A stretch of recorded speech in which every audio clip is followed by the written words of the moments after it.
আসসালামু আলাইকুম। আশা করি সবাই ভালো আছেন।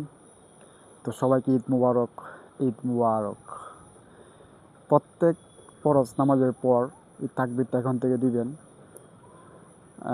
তাকবীরটা আপনার আজকে ঈদ হইছে, তো ঈদের পর আরও ৩ দিন এই তাকবীরটা দিবেন।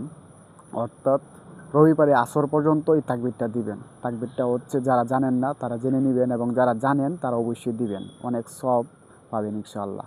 তাকবীরটা হচ্ছে আল্লাহু আকবার, আল্লাহু আকবার, লা ইলাহা ইল্লাল্লাহু, আল্লাহু আকবার লিল্লাহিল হামদ। এই তাকবীরটা অবশ্যই আপনারা দিবেন। আর যারা জানেন না, তাকবীরটা জেনে নিবেন। ওই এর অধিকবার পড়লে অনেক সওয়াব আছে। আর আশা করি সবাই তাকবীরটা দিবেন। অনেক সওয়াবের কাজ। আর এটা দিতে হবে ইনশাআল্লাহ। আশা করি সবাই বুঝতে পারছেন।